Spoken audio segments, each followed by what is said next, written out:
The ground bucked, a monstrous, churning shudder that rattled the very bones of the earth. Not the deep, grinding groan of a geological shift, but the sickening vibration of something impossibly massive moving with impossible speed, tearing through the night. The air, already thick with the damp chill of the desolate trackside, suddenly grew heavy, tasting of ozone and something acrid, like burnt iron and the cold sweat of fear. A light, not a beam or a glow, but a consuming, blinding presence, materialized from the impenetrable darkness ahead, a searing white spear that annihilated the world, shrinking the vast expanse of the night to a single, unbearable point. It didn't approach, it simply was, everywhere at once, a solid wall of pure illumination. Then came the sound. A shriek, not of stressed metal or tortured steam, but of sheer, unadulterated anguish, a sound that bypassed the ears and clawed directly at the mind, flaying nerve endings. It swelled, merging with an unholy roar that shook the air itself, drowning out thought, drowning out breath. Elias stumbled back, arms flung up against the inferno of light, a choked cry tearing from his throat, a sound swallowed whole by the deafening, soul-shredding clamor. The heat was immense, a blast furnace breath that scorched his face, and then the impossible mass, unseen yet utterly felt, bore down, a leviathan of dread, consuming everything. The quiet of Elias Thorne's study was a balm, a sanctuary. Here, the world's clamor was muted, replaced by the rustle of turning pages and the soft scratch of his pen. He was a cartographer, though not of the modern sort. His work involved no satellite imagery, no digital projections. Elias trafficked in the forgotten, the erased, the places that time had swallowed whole.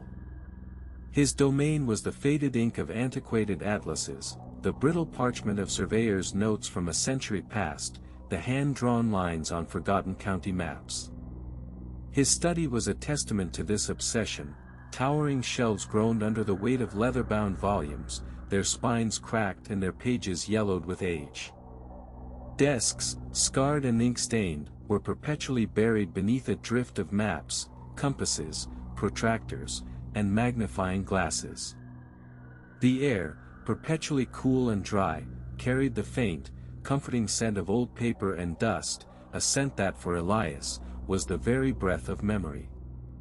Elias himself was a man shaped by his solitary pursuits. Tall and gaunt, with an ascetic's thin frame, his face was perpetually shadowed by a brow furrowed in concentration. His eyes, though often hidden behind spectacles, possessed an intensity, a piercing blue that seemed to look beyond the immediate, into the unseen layers of history. He found solace in the precise, ordered world of lines and legends, a stark contrast to the chaotic, often disappointing, reality beyond his window. He preferred the company of faded topographical contours to living souls, finding in the silence of forgotten routes a deeper truth than any spoken word.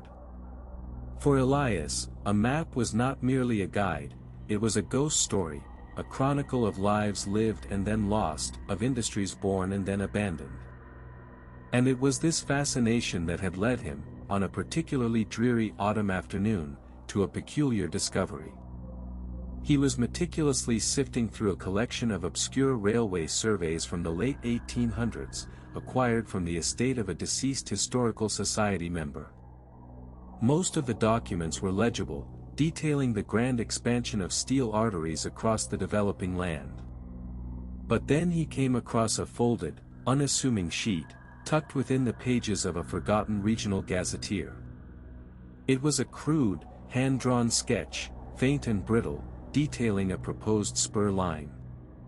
The line itself wasn't remarkable, a short branch intended, it seemed, to service a logging operation deep in the desolate Missouri wilderness. What caught Elias's keen eye was the peculiar annotation scrawled in faded sepia ink beside the terminus, Blackwood Gulch, abandoned 1893. Unsafe. Do not rebuild. The lettering was hurried, almost frantic, a stark contrast to the meticulous script elsewhere on the page. Blackwood Gulch. The name itself whispered of desolation, of places the world had forgotten. Elias had heard of it, a hamlet that had barely existed before fading back into the wilderness. But an abandoned railway line, so thoroughly struck from the records that even he, a connoisseur of the obsolete, had never encountered it?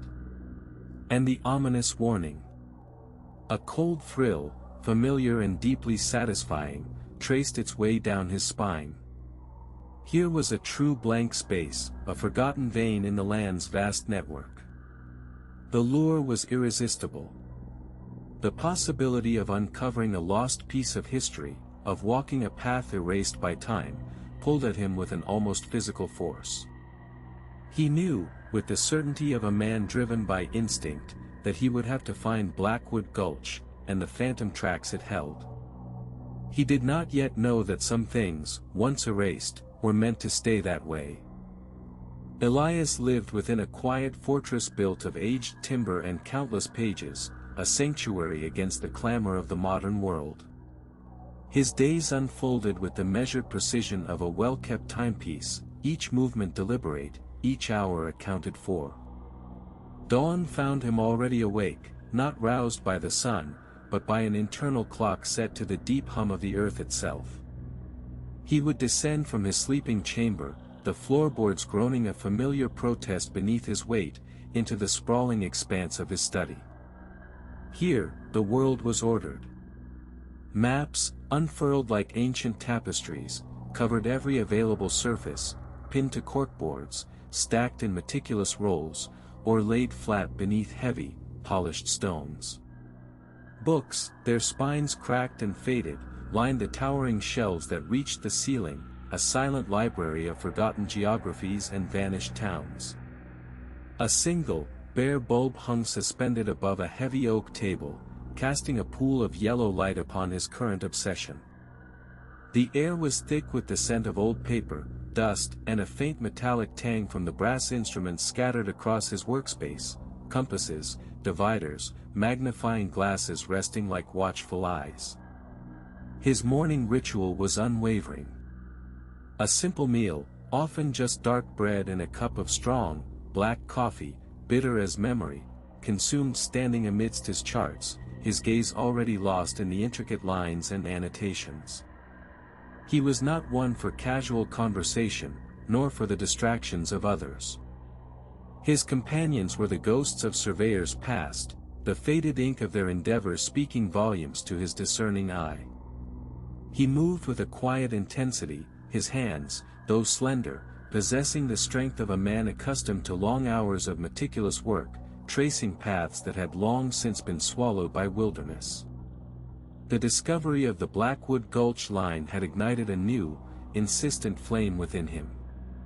For days, his world had narrowed further, encompassing only the search for any scrap of information, any whisper of that abandoned place. He pored over county records, dusty railway archives, and obscure local histories, his fingers growing smudged with the grime of forgotten decades. Most records were silent, as if the very existence of the line had been deliberately excised. The silence, however, only deepened his resolve, confirming his initial intuition that this was a truly lost fragment. It was in a brittle, leather-bound volume, titled Echoes from the Ozarks, Peculiar Tales of the Missouri Backcountry, that Elias first encountered the unsettling whisper. He had found it tucked away in a remote section of the state archives, its pages smelling faintly of mildew and neglect. The chapter, crudely printed and oddly placed, spoke of the old iron road to Blackwood Gulch. The text itself was mostly a dry account of the line's brief, ill-fated operation, but a single paragraph caught his attention, its words a discordant note in the otherwise factual narrative. The locals, a superstitious and insular folk, spoke in hushed tones of the line's final years. Even after the tracks were pulled and the ties rotted into the earth, tales persisted of strange lights seen moving through the deep woods where the railway once ran. Not the lanterns of travelers, they swore, nor the flicker of distant homesteads, but singular, brilliant points of illumination, accompanied by a low, rhythmic rumble that seemed to pass through the very ground itself. They called it the Midnight Express, though no train had passed that way in decades, its passage always marked by an unnatural chill, even in the heart of summer. Elias reread the passage, his brow furrowed. He was a man of logic, of tangible evidence, yet the words resonated with a faint, chilling tremor. Superstition, of course. The human mind, starved of explanation, would conjure phantoms from the dark. But the specific details, the lights, the rumble, the unnatural chill, lingered, a discordant note in the meticulously ordered symphony of his research. It was not a grand pronouncement of the supernatural, but a subtle, creeping insinuation, a shadow glimpsed at the edge of his vision. Another piece added to the enigmatic puzzle of Blackwood Gulch, another reason, perhaps, why some paths, once erased, were meant to stay that way. The sun, a tired ember, sank below the ragged teeth of the distant mountains, painting the western sky in bruised purples and blood oranges. Elias, having spent the day tracing the phantom curves of the old railway line on foot, had made camp beside a skeletal stand of timber, not far from where his maps indicated the tracks once crossed a forgotten river. The air, crisp and biting even before night fully descended, carried the mournful sigh of the wind through barren branches. He built a small fire, more for companionship against the encroaching gloom than for warmth, its feeble light doing little to push back the oppressive darkness that seemed to thicken with each passing moment. He ate a meager supper, his thoughts still wrestling with the local accounts of the Midnight Express. His rational mind had spent the day cataloging broken ties, rusted spikes, and the faint, almost imperceptible depressions in the earth where the railway bed had once been. Evidence, he had told himself, of human endeavor, and equally, of human abandonment. There was no room for spectral locomotives in the meticulous world of cartography. Yet, as the last vestiges of twilight bled from the sky, and the stars began to prick holes in the velvet canopy above, a subtle unease began to curdle in his gut. The silence was profound, a weighty, absolute stillness broken only by the crackle of his fire and the distant hoot of an owl. It was the kind of silence that felt less like an absence of sound and more like a presence, watching, waiting. Then, it began. A low thrum, deep and resonant, vibrated through the ground. Elias, initially, dismissed it as a trick of the wind, or perhaps the distant rumble of a storm, though the sky was clear. But the vibration intensified, a rhythmic pulse that traveled up through the earth and into his very bones. It wasn't random, it was deliberate, steady, growing. A sound, he realized with a sudden, chilling jolt, not unlike the distant approach of a heavy engine. He rose slowly, his hand instinctively gripping the worn handle of his digging tool. His eyes, straining against the profound darkness beyond the firelight, scanned the direction from which the sound seemed to emanate. The thrum grew louder, a deep, grinding growl that spoke of immense power and unstoppable momentum. And then, through the dense, skeletal trees, he saw them. 2 points of brilliant, blinding white light, like colossal, unblinking eyes, piercing the absolute blackness of the night. They were high off the ground, unmistakably the headlamps of a train, and they were moving fast along a path where no tracks had existed for half a century. A profound, unnatural chill descended upon the small clearing, extinguishing the last comforting warmth of his fire as if an unseen hand had swept it away. The air grew frigid, biting, carrying with it the faint, metallic scent of ozone and something else, something indescribably ancient and cold. Elias's breath hitched, forming ragged clouds in the sudden, freezing air. His logical mind screamed for an explanation, a logging truck, a distant search party, some trick of light and sound. But the sheer intensity of the lights, the ground-shaking thrum that now filled his ears, and the bone-deep cold argued against every rational thought. The lights grew larger, brighter, hurtling towards him with impossible speed. The rumble became a deafening roar, a monstrous symphony of steel and steam, yet no physical form emerged from the darkness. Only the two brilliant eyes, now immense and terrifying, and the overwhelming, resonant sound, seemed to exist. He could feel the vibrations tearing through the earth, through his chest, through his very soul. He stumbled backward, tripping over a root, falling hard. He squeezed his eyes shut, bracing for impact, for the crushing weight of an impossible train. The roar peaked, a furious, all-consuming wave of sound and pressure, and then, as suddenly as it had come, it vanished. Silence.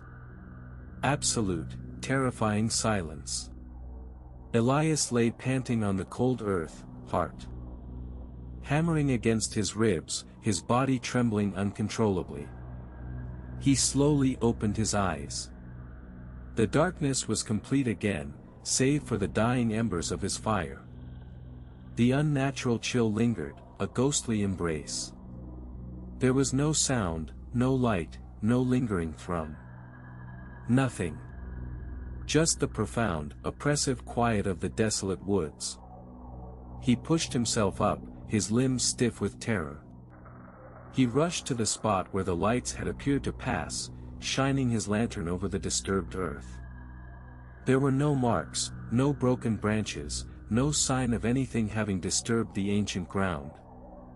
Only the faint, almost imperceptible indentations of the long-gone railway bed, now colder than the surrounding earth. The midnight express had passed. And it had left no trace, save for the indelible imprint of impossible dread upon his soul. The first rays of dawn, cold and thin, bled through the skeletal trees, finding Elias still huddled by his fire, though the embers were long dead. His body ached, not just from the fall, but from the profound, bone-deep terror that had seized him. His mind, usually a fortress of logic and methodical thought, spun in a frantic, desperate dance, trying to reconcile the impossible. It had been exhaustion, surely. The long trek, the relentless focus on his maps, the isolation, all conspiring to conjure a waking nightmare. A trick of the light, a particularly vivid dream, perhaps even a localized meteorological phenomenon that mimicked the sound and pressure of a passing train. He replayed the sequence, dissecting each sensation, each impossible detail. The blinding lights, the deafening roar, the chilling draft, the earth trembling beneath him, and then the absolute, instantaneous vanishing act. No physical trace. Just the unnerving coldness of the abandoned rail bed. He forced himself to stand, his muscles protesting. His hands still trembled as he packed his meager camp, his movements stiff and clumsy. He was a man of precision, of factual representation. His maps charted tangible reality. But what he had witnessed defied every measurable truth he held dear. Yet, even as he tried to construct a rational framework, the memory of the sheer, unadulterated presence of that spectral engine gnawed at the edges of his reason. It had been too real, too visceral, to dismiss as mere hallucination. The dread was a physical weight, pressing down on his chest, constricting his breath. He could leave. Turn his back on this desolate corner of the world, chalk it up to a harrowing delusion, and return to his quiet life of ink and parchment. But the cartographer in him, the relentless seeker of forgotten paths and hidden truths, would not allow it. He had stumbled upon something profound, something terrible, and now he was entangled. He needed answers. He needed to understand. His course was set. Not back to the city, but further into the enigma. He would return to Blackwood Gulch. The hamlet seemed even more forlorn in the stark light of morning, its few ramshackle buildings casting long, mournful shadows. The handful of inhabitants, their faces etched with the harshness of their lives, offered no comfort. They eyed him with a mixture of suspicion and a weariness that suggested they had seen too much, or perhaps, too little of the world beyond their gulch. Elias began his investigation subtly. He frequented the general store, a repository of dusty goods and even dustier gossip. He inquired about the area's history, the old railway line, feigning academic interest. The proprietor, a stoic man named Silas with eyes like chips of flint, offered little. "Track's been gone for 50 years. Nothing but rust and weeds now." But Elias noticed the way Silas's gaze darted, the slight tightening around his mouth when the topic of the railway arose. It was a practiced avoidance, a silence that spoke volumes. He then turned to the small, neglected church, its steeple listing precariously. Inside, a few tattered hymnals and a faded ledger for births and deaths. Nothing. He explored the few abandoned cabins, their doors hanging askew, their interiors plundered by time and weather. In one, half buried beneath a collapsed shelf, he found it, a small, leather-bound journal, its pages brittle with age, its cover embossed with the barely legible words, "The Blackwood Line." He carried it back to his own rented room, his hands trembling with a renewed, almost feverish anticipation. The script inside was spidery, uneven, the ink faded to sepia. It appeared to be the personal record of a former station master, dating back over a century. Most entries detailed mundane freight manifests and passenger counts. But then, as he delved deeper, the tone shifted. October 17, 1898. Another incident. The freight train from St. Louis, due at midnight, never arrived. Not a trace on the line. No wreckage, no word. Just, gone. The crew, too. Vanished. Elias's breath hitched. He read on, his heart a drum against his ribs. November 5, 1898. The whispers grow. Old man Hemlock speaks of the midnight hauler, a spectral engine that claims souls. Says it rides the cursed tracks. Folly, I say, but the men are spooked. No one wants the late run. December 2, 1898. They found what was left of young Thomas, the switchman. Crushed. But no train passed. The tracks were empty. He swore he saw the lights, felt the roar, just before. God help us. The midnight express rides again. The entries became more erratic, filled with desperate prayers and frantic ramblings about a curse and vengeful spirits. The last legible entry, scrawled in a hand that suggested utter terror, simply read, "It calls. It waits. Tonight, the tracks run cold." Elias closed the journal, his mind reeling. It wasn't exhaustion. It wasn't a trick of the light. He wasn't mad. The St. Louis ghost train was real. And it had a name. The Midnight Express. The journal dropped from Elias's numb fingers, thudding softly on the rough-hewn floorboards. The final words, "Tonight, the tracks run cold," echoed in the sudden, profound silence of the cabin, a silence now heavy with unspoken dread. His breath caught in his throat, a cold knot tightening in his chest. The St. Louis ghost train. The Midnight Express. It was real. The realization settled over him like a shroud, chilling him to the bone. He stared at the faded pages, the frantic scrawl a testament to a terror that had transcended time. Every shadow in the cabin seemed to deepen, every creak of the old wood a potential whisper from the dark. The oppressive quiet outside, once a comfort, now pressed against the walls, eager to seep in. Then, it came. Faint, almost imperceptible, a sound that might have been the wind sighing through the distant pines. A low, mournful whistle. Elias froze, every nerve in his body screaming alert. He held his breath, straining his ears against the ringing silence that followed. Nothing. Just the frantic beat of his own heart, a drum against his ribs. He dismissed it, clenching his jaw.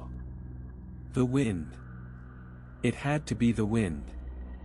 He tried to stand, to shake off the creeping dread, but his legs felt heavy, rooted to the spot. A subtle vibration began, a deep, resonant hum that seemed to originate from the very earth beneath the cabin. It was faint at first, a tremor barely felt, but it grew, a rhythmic chug-chug-chug that pulsed through the floorboards, up his legs, into his bones. It was not external, it was inside him, a primal beat resonating with some unseen engine.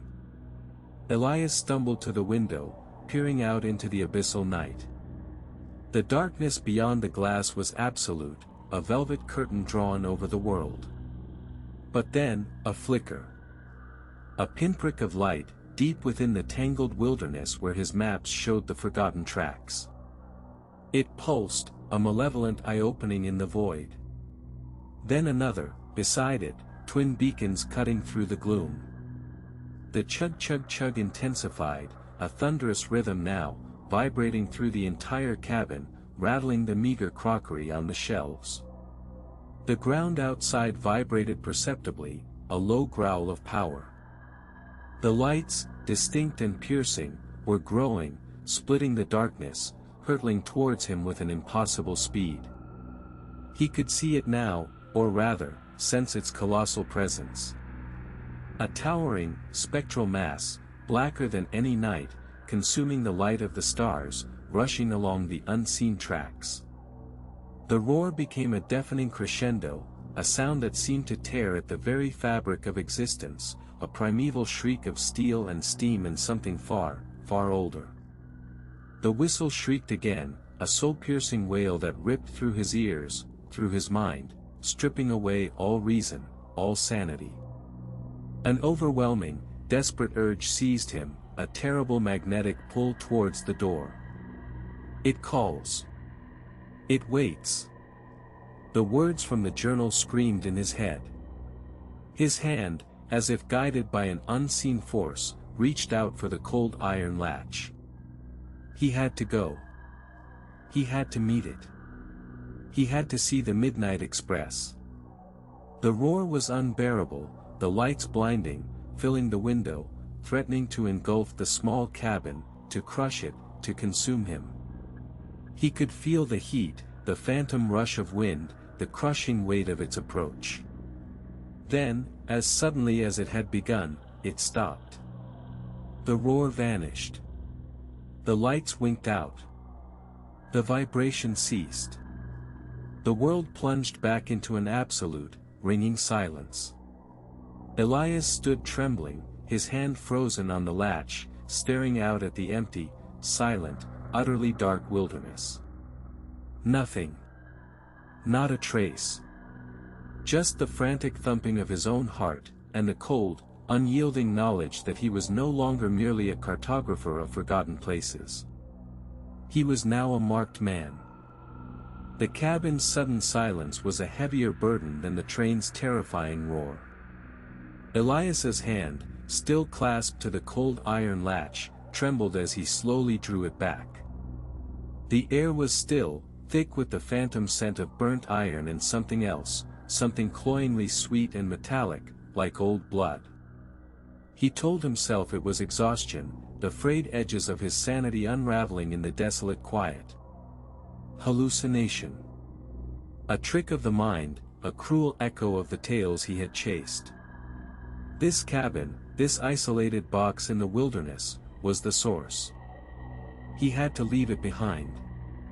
He snatched his heavy pack from the floor, slung it over his shoulder, and gripped his lantern. Its weak glow pushed back only a sliver of the oppressive night as he stepped out. The moon was a hidden sliver behind thick, low clouds, casting the world in shades of bruised indigo and impenetrable black. The wind, which had been a furious tempest moments ago, was now utterly still, holding its breath. He chose a path, a barely discernible deer trail winding away from the tracks, towards where Blackwood Gulch supposedly lay. Logic, a fragile shield against the encroaching madness, dictated that human presence, however sparse, would break this spell. He pushed through grasping thickets, the sharp branches snagging at his clothes, the rustle of unseen creatures in the undergrowth sounding like whispers from the dark. Each snapping twig, each shift of shadows, sent jolts of ice through his veins. He walked for what felt like endless hours, his legs aching, his mind a frantic whirl of fear and desperate hope. Then, through a break in the trees, a faint clearing emerged. And in its center, a structure. Not a house, but something more official, more angular. Hope, sharp and sudden, pierced through his dread. A sign of the old world, a relic that might explain this haunted line. He approached cautiously, his lantern held high. It was a small, dilapidated station house, its timber grayed and warped by decades of neglect. A faded sign, mostly illegible, hung crookedly above the door. He squinted, brushing away clinging cobwebs. The paint was peeling, but he could make out the faint, ghosted letters, Blackwood Gulch Station. A profound wave of relief washed over him, so potent it nearly buckled his knees. He had found it. Not just a ghost story, but a tangible piece of history, a place where he could find answers, perhaps even safety. This was a station, a point of departure, a place of human interaction. He fumbled with the rusted latch, the old wood groaning in protest as the door reluctantly swung inward. Inside, dust motes danced in the lantern's beam, a silent ballet in the stagnant air. An old, worm-eaten desk stood against one wall, a broken telegraph machine resting upon it like a sleeping insect. A faded schedule board hung crookedly, its chalked entries long since blurred into illegibility. He ran a hand over it, trying to decipher the faint markings. Then, his gaze snagged on a single entry, lower than the rest, scrawled in a stark, black hand that seemed to defy the ages. It was recent, almost vibrant against the faded board. It read, "Midnight Express, arriving now." His breath caught. His eyes darted to the desk. There, half hidden beneath a pile of brittle, yellowed papers, lay a small, leather-bound journal. It was old, its cover worn smooth, but it was eerily similar to his own. He reached for it, his fingers trembling, and opened it. The faded, frantic script within described the chilling phantom lights, the soul-piercing whistle, the crushing roar, the exact terrors he had just endured in the cabin. He flipped a page, and then another. The last entry, scrawled with desperate haste, read, "I thought I was safe here. I thought this station would be my refuge. I was wrong. It was waiting for me." A low rumble began, not from outside, not from the distant tracks, but from beneath his feet. The floorboards of the station house vibrated, a deep, resonant hum that thrummed through his very bones. The glass in the lantern rattled. And a thin, acrid smell of ozone and coal smoke began to fill the small room. He hadn't escaped the train at all. He had simply walked into its terminal. He was not merely a cartographer of forgotten places, he was a passenger, and this station was not a haven, but a final, inescapable stop. The rumble beneath his feet escalated from a hum to a growl, a predatory sound that vibrated through the very marrow of his bones.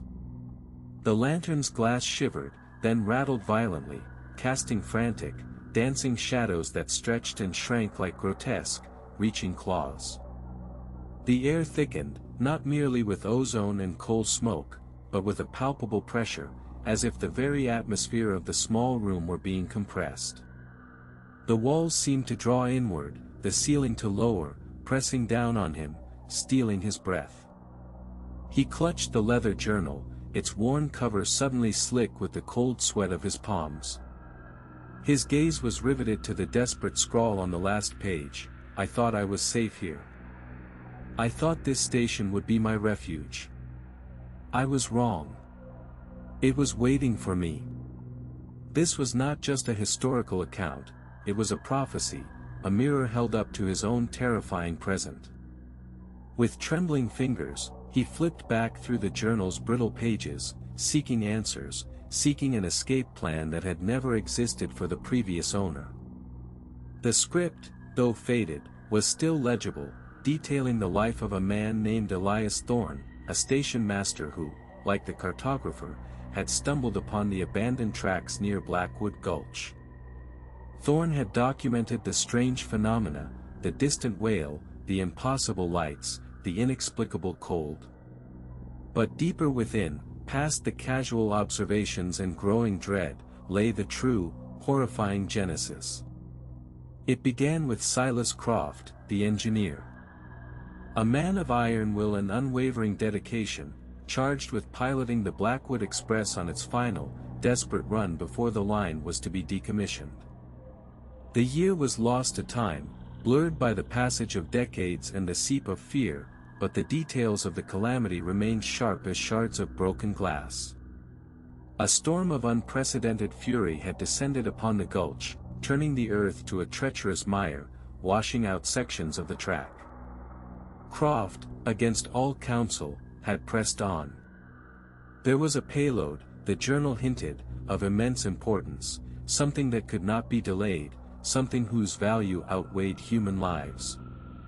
Or perhaps, Thorne speculated in frantic footnotes, Croft was simply a man possessed by a grim duty, unable to deviate from his course, even into the maw of disaster. The Blackwood Express, laden with its unknown cargo and a complement of ill-fated passengers, had been swallowed whole by the raging tempest. Near the very spot where the station house now stood, the rails had buckled, the earth had given way.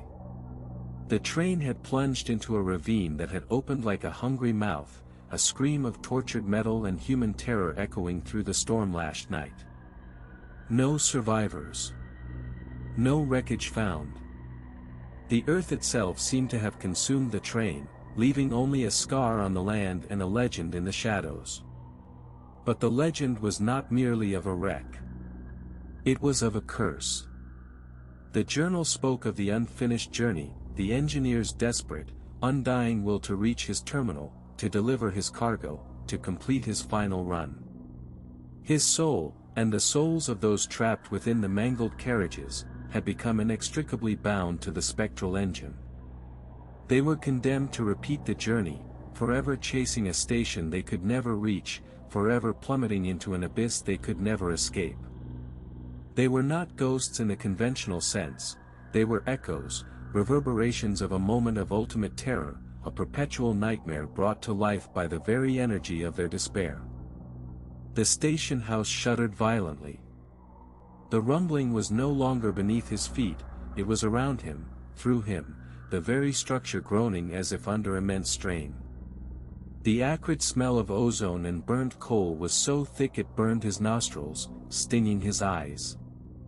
The single lantern flickered, its light dying, then flaring, then dying again, plunging the room into near total darkness.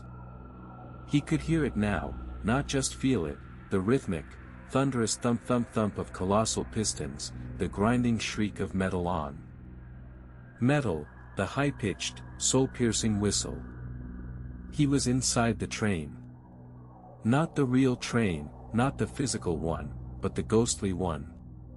The station was merely its latest phantom carriage, the final stop on a journey that never ended. And he, the cartographer of forgotten places, was now just another passenger, strapped into a seat of eternal dread, destined to follow Elias. The station house groaned, not as a structure under strain, but as a living thing in mortal agony, its timbers twisting, its very foundation dissolving into the immaterial. The cartographer was no longer a witness from without, but a prisoner within, strapped into a seat of existential dread. The darkness was absolute, a crushing blanket woven from the essence of despair, thick and suffocating. The rhythmic thump-thump-thump of colossal pistons was no longer an external sound, it had become the monstrous heartbeat of the carriage, echoing within his own chest, his pulse struggling to keep pace with its relentless, infernal rhythm. The acrid stench of ozone and burned coal intensified, burning his nostrils, stinging his eyes, even in the absence of light. It was the foul breath of a spectral engine, powered by the very anguish it created. He tried to move, to wrench free, but his limbs felt heavy, bound not by physical ropes, but by an invisible, crushing pressure that pinned him to his phantom seat. The air grew impossibly cold, then searing hot, as if the very fabric of existence was tearing itself apart around him, a maelstrom of conflicting forces. Then, a flicker. Not of light, but of memory, a spectral image coalescing in the abyssal blackness before his mind's eye. A man, gaunt and wild-eyed, his face a mask of ultimate, unending anguish, gripping a throttle that seemed to melt into his very flesh. Elias. Not a ghost in the conventional sense, but the raw, unceasing imprint of agony, the perpetual scream of a soul damned to repeat its final, desperate moment. His presence was not seen, but felt, a cold, sharp blade of despair piercing the cartographer's consciousness. The train shrieked. A sound not of grinding metal, but of pure, distilled terror, tearing through his very being. It was the collective cry of every soul lost aboard, every passenger chasing that phantom station, now echoing through his own skull. He pressed his hands to his ears, but the sound was inside him, vibrating his bones, rattling his teeth, an internal cacophony that threatened to shatter his mind. He saw the tracks now, not with his eyes, but with the train's memory, shared through the terrifying communion. They stretched into an infinite void, curving down, into a darkness far deeper than any earthly night. The plunge had begun. The abyss was no longer a destination, it was the journey itself, an inexorable descent into nothingness. He fought. He thrashed against the unseen bonds, his mind screaming in frantic denial. He was a cartographer, a man of lines and logic, of tangible places and navigable routes. This was illogical, intangible, a nightmare made flesh and steel, defying every principle he held dear. He tried to draw a map in his mind, a mental escape route, a series of coordinates that might lead him back to reality, but the lines dissolved into chaos, the geometries twisting into impossible, Escher-like forms. The whistle blew again, a longer, more agonizing wail, announcing their deeper descent. A voice, not heard but felt, resonated through the shuddering carriage, Elias's despair made manifest, a silent, all-encompassing communication of ultimate failure and eternal flight. You see it now, don't you? The path we forge. The station we chase. The end we never reach. The cartographer's breath hitched, a desperate gasp in the suffocating air. He was not just a passenger, he was becoming the witness to this endless damnation, his own consciousness slowly being absorbed into the train's perpetual torment. His individual terror was a mere drop in the ocean of its collective agony, yet it was being drawn in, adding to the engine's infernal fuel. He closed his eyes, willing himself to disappear, to dissolve, to simply cease to be. But the train was not outside him, it was within. Its thunderous rhythm was his heartbeat, its screeching metal his raw nerves, its abyssal destination his own inevitable end. The phantom headlights, once a distant, alluring lure, were now the blazing, inescapable eyes of his own doom, rushing headlong into the bottomless darkness of an impossible, unending fall.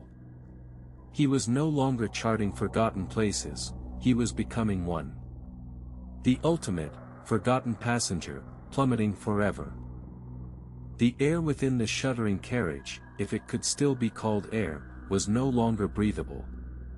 It was a solid mass of raw sound, of metal tortured beyond endurance, of a whistle that tore through the very fabric of existence, not merely echoing, but creating new, impossible voids. The shuddering became a sustained, violent tremor, shaking the cartographer's essence to its core, threatening to shatter him into dust. But he would not be granted such release.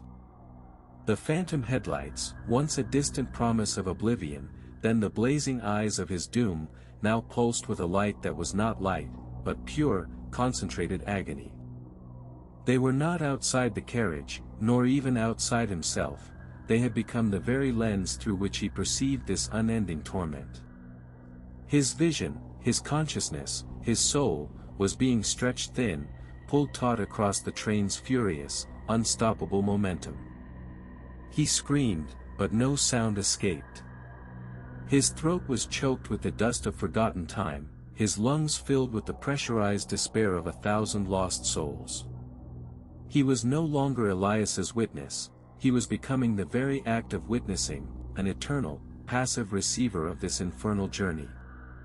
The tracks below, if they still existed, screamed back, their metallic shriek a chorus of damnation that resonated within his own dissolving bones.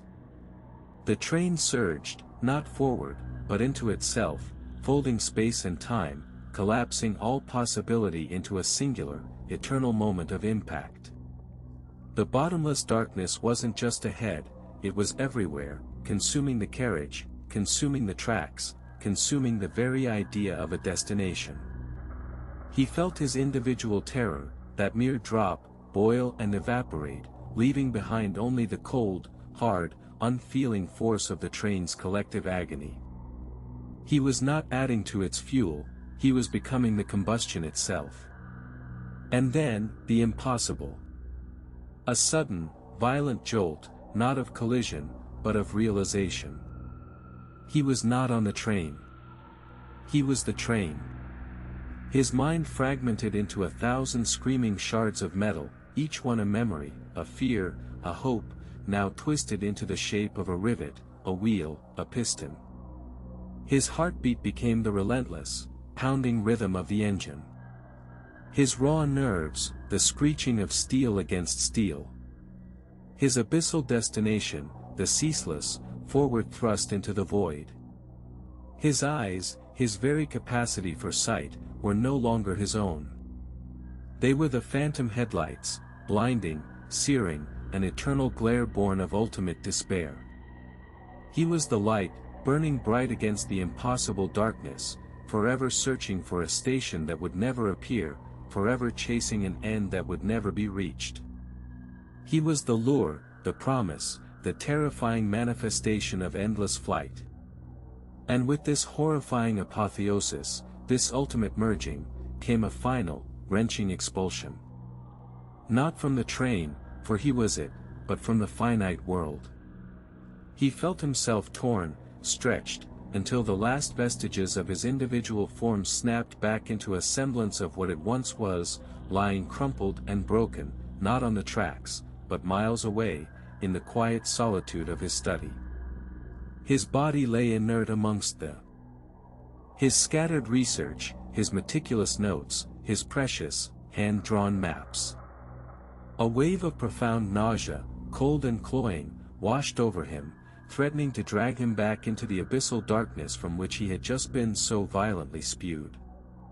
He groaned, a raw, guttural sound, as his awareness slowly coalesced, like shattered glass attempting to reform. He was back. Back in the familiar confines of his study.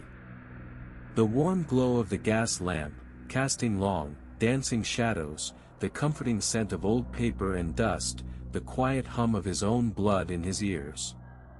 But it was all wrong.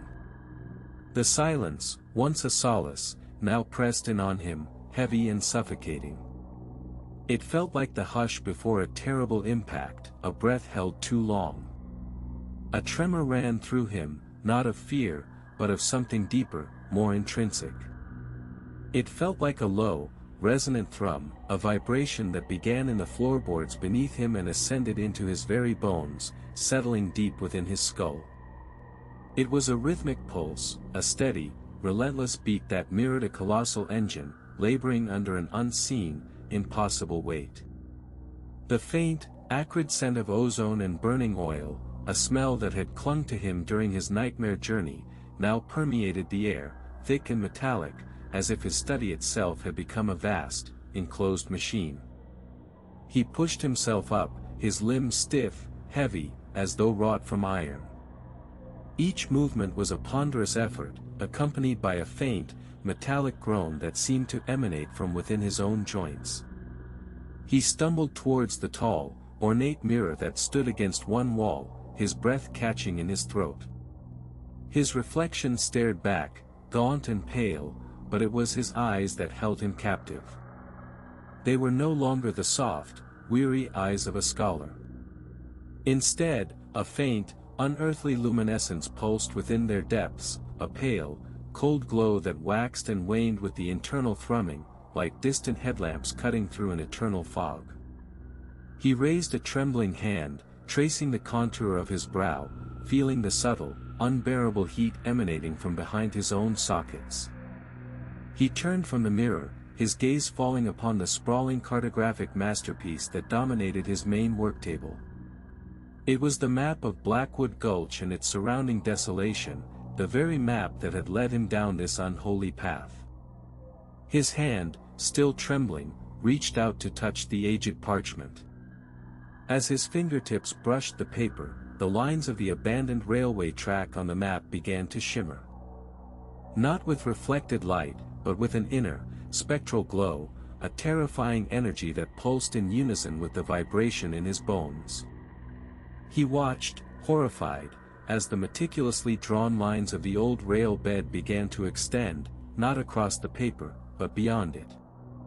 They stretched, faint and luminous, across the surface of his table, snaking over his other maps, across the polished wood of his floor, up the leg of his chair, and finally, impossibly, converging upon his own chest.